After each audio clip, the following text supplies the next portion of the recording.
Hello everyone and welcome back to another episode of Bonsai Apprentice. Satan Zahner here, and today we're going to be working on this cedar. It is a rainy day. I'm underneath the deck, so I'll stay dry, but I really need to get this tree worked, and just the weather encouraged me to get out here and get some, enjoy a little bit of rain, enjoy working on a tree. You will have seen this tree been repotted. It was in really bad clay soil. It got repotted into this colander here, and has responded absolutely gorgeous. I'm going to bring you in and show you just how well it's responded actually. You'll be really shocked. But it did everything I needed it to this spring. It is July 1st today, so tail end of spring.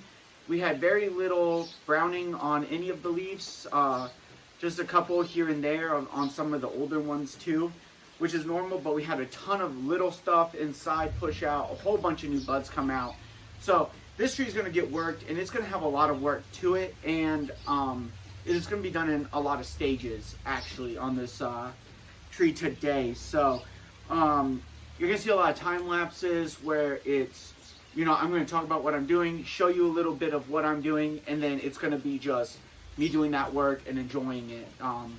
And I think that's kind of, in the spirit of a rainy bonsai day. So let me show you guys how well it's recovered in its new colander for the next couple years. We'll talk a little bit about the first steps of starting to work this tree, and then we're going to get forward from there and move forward. So please like, share, subscribe. It really would mean a lot to me too if you could share this video around. It'd be awesome. And if you really enjoyed it, please donate to my GoFundMe. I'd be really happy if you donated too to help me get to Japan. But without further ado, let's bring you in, show you what we're doing, what we're working with, what we're thinking, and get to it.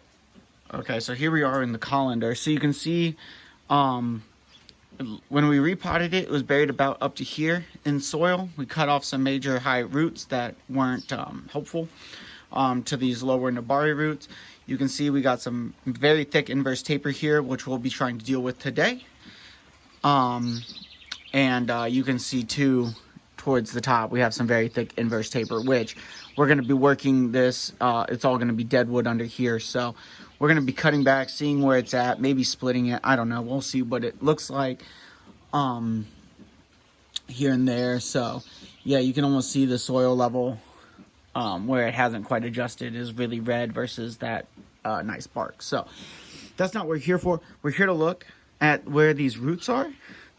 And you can see some of those roots right there coming through, already coming to the edge of the pot. We already have a root all the way at the bottom here trying to grow through. It'll focus. There it goes. So we have really nice roots coming all the way through. You can see one coming through there all the way down. And so they're coming to the edge of the pot, which is really nice. But you can also tell coming in to the top, they're starting to grow a little bit through this moss, which is okay. Not a huge problem for these surface roots. They're going to do that a little bit here and there. But it's just really good signs. We had a lot of new growth this year. So looking at this really vibrant green that's on this plant. We had a lot of new buds. Let me zoom back out. We had a lot of new buds coming out on branches. So looking up in there, you can see some of those newer buds in the back towards the bottom of the branch. Really nice. And only a little bit of browning towards the tips, which is completely normal when you repot a cedar as severely as that was. So the first things first, what we're going to tackle is this deadwood piece here. So I'm going to try and get the bark off, figure out, where the deadwood is, where it ends on this, and then on the back side as well, where it ends.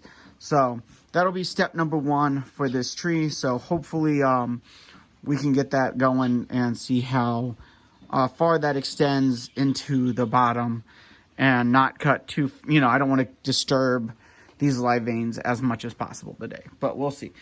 So that's where we're going to start. I'm just going to take a box cutter and we'll be working on it. So all right, so I got my box cutter. So we're literally just going to be starting to take away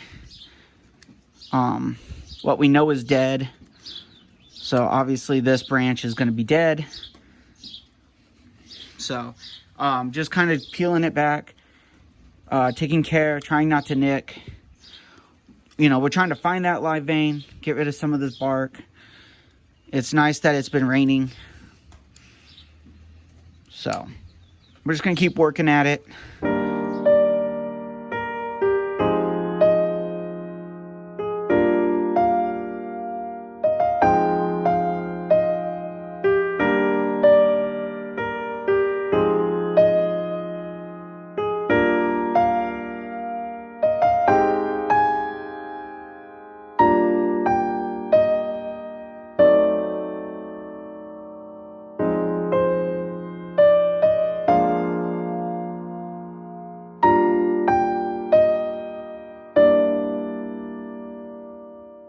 Alright guys, so I made a mistake while carving, and I just wanted to show it to you, because I think long term it'll be okay.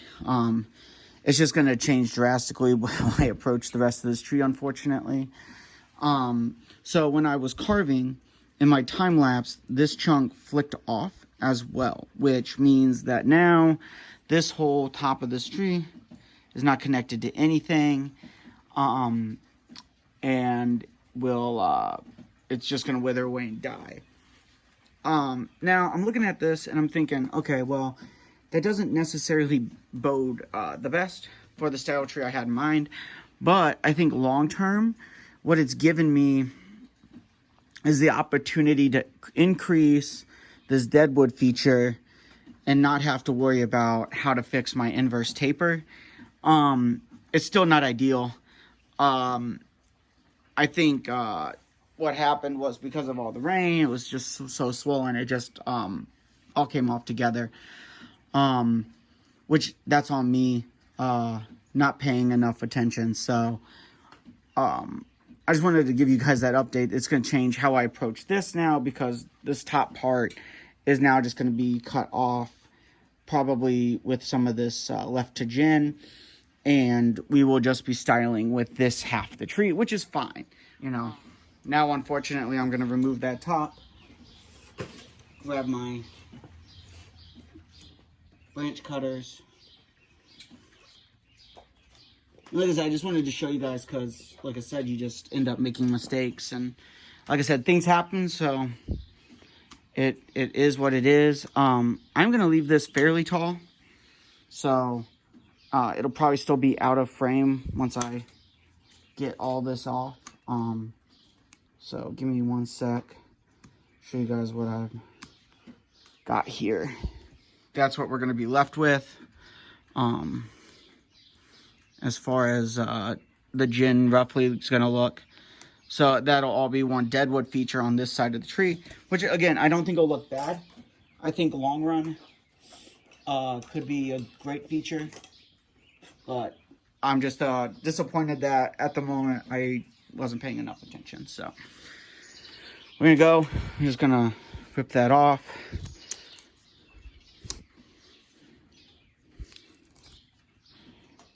Get that bark off. This is a cedar, so deadwood's a pretty decent feature. A lot of cedars have deadwood, especially around here. This is a, you know, it's not, you know, I'm just trying to make a realistic looking tree too. So, you know, it's young, it's going to bounce back. It's not like this mistake is detrimental to the tree.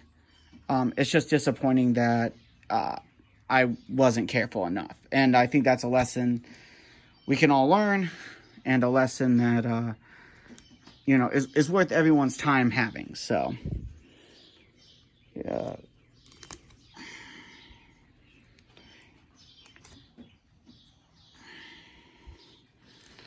And as you can tell, I'm not even down to the hardwood on this deadwood feature that I was carving earlier. I was just getting the bark off of it.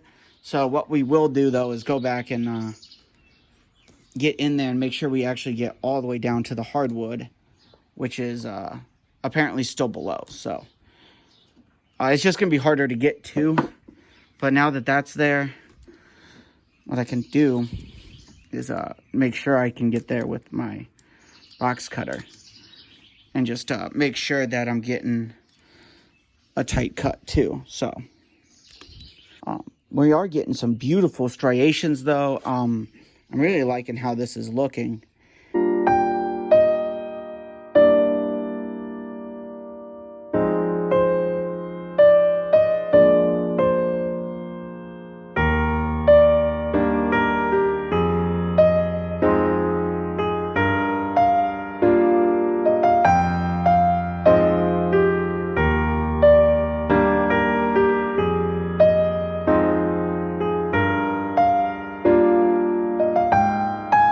All right, so I think for now, that'll be it. What I'll do is, eventually have to clean that up, but I think for now that looks pretty natural. And what we'll do too is put this up more over so it kind of interacts with this piece more. But I really think that takes out a lot of that taper question, right? Like you can see now,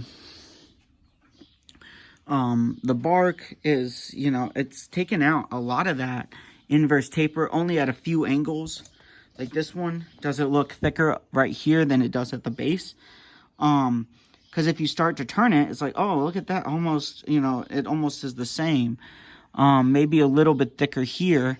But like if you're taking it from that angle or, what now the supposed front is, you almost couldn't even tell that is the, that's taper, like out of taper. So I actually kind of, again, not ideal, not the situation I had in mind going into this.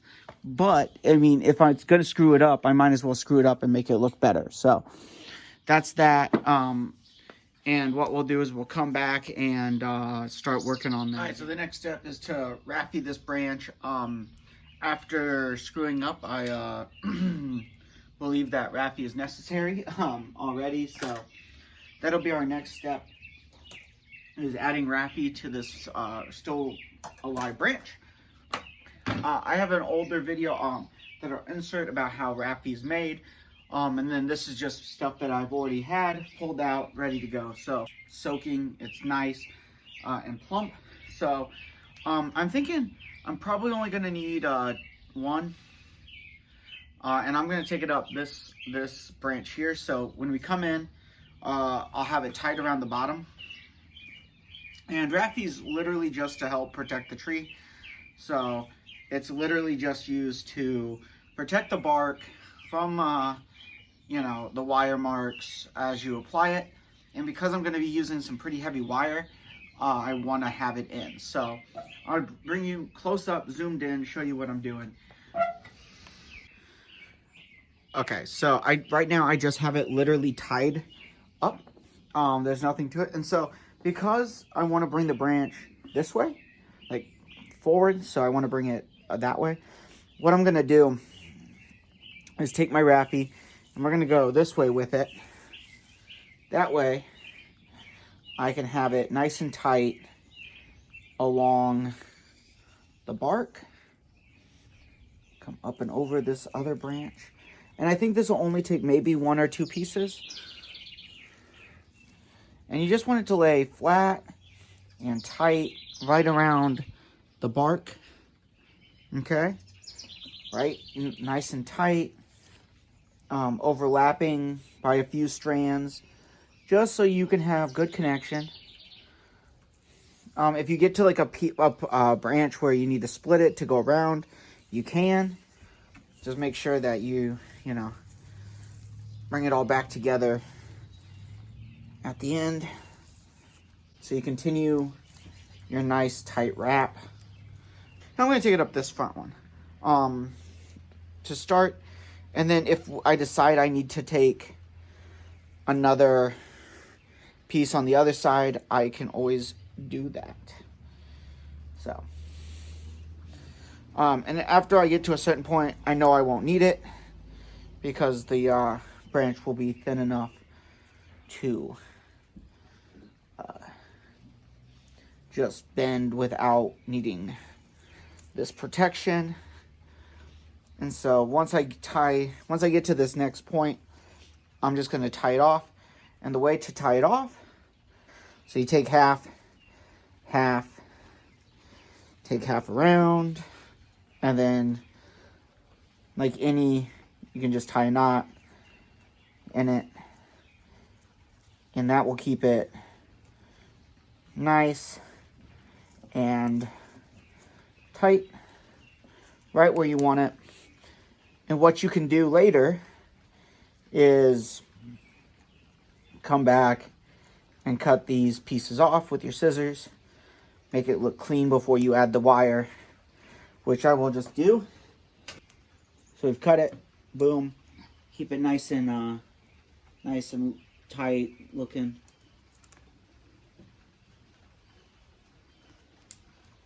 And of course, when we wire it, it'll be a little bit nicer. So I'm just going to use what we took off because it's rather long, and just tie that end.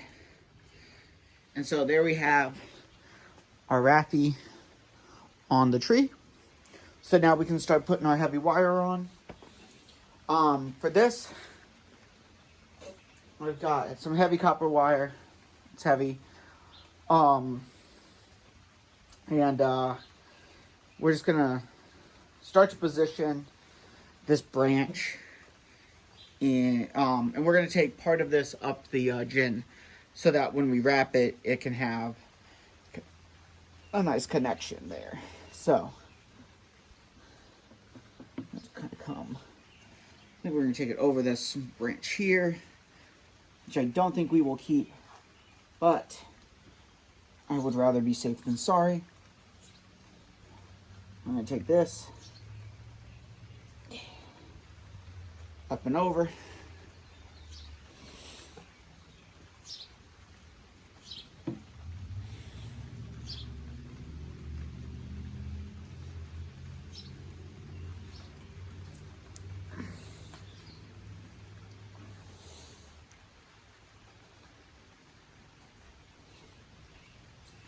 Like I said, you want to follow the flow of your wire. So because we went clockwise, we're going to go clockwise with our wire. Nice and tight. We don't have room for slippage. The raffia helps protect the tree, but obviously you want to have good connection all the way through. Continue that connection through every turn. Nice and tight all the way up the tree. Now I'm going to add another piece. So obviously same things apply. Keep your, but I'm going to go up to the other side with this one. So follow your wire that you've already put on as closely as possible. And then I'm going to take it right up the middle of this one. So right up.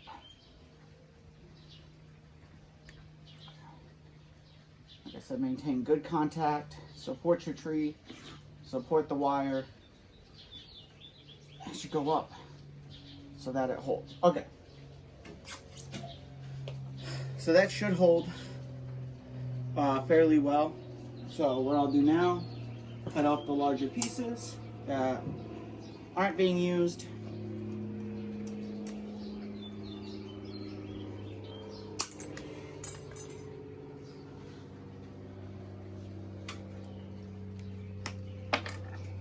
Okay, I'll cut that off and that off. Just behind the deadwood. Here we go. Okay. So from here on out, it's just you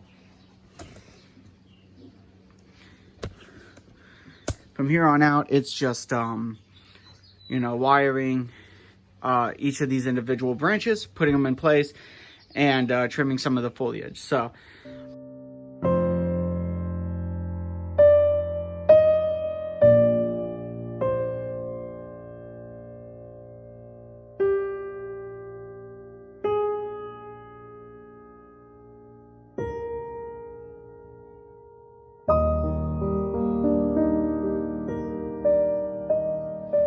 Alright everyone, welcome back. You're looking at the supposed front of this tree. You can see I put this bend in, so now the top's going over.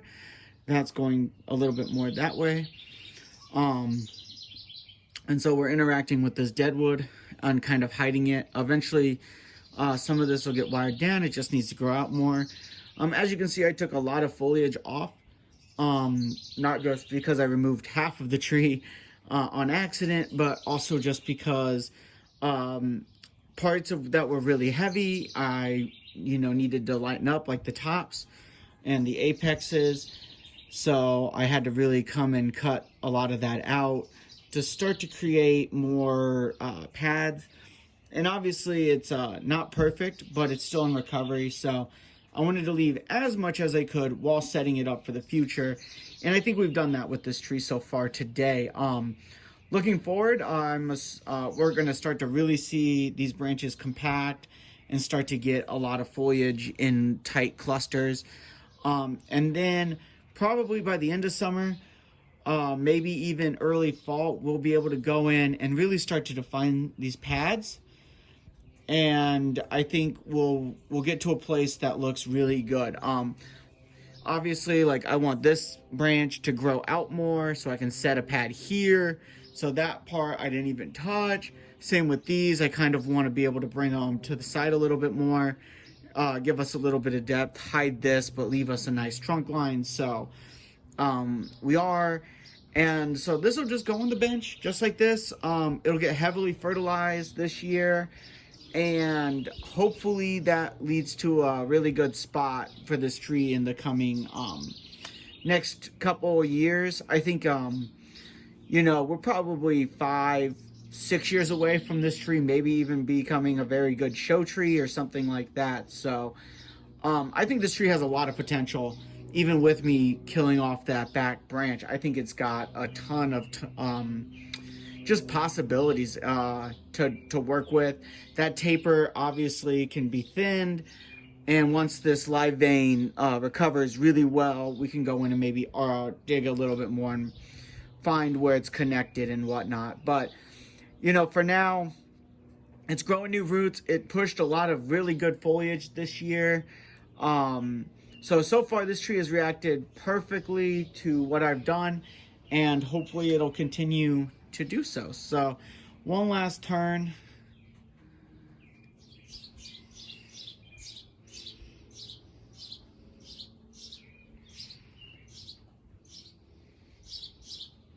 Back to what will be the front, and I hope you guys enjoyed it. Thank you so much for watching. Like, share, subscribe, and I hope you guys all have a wonderful bonsai day. Sayonara.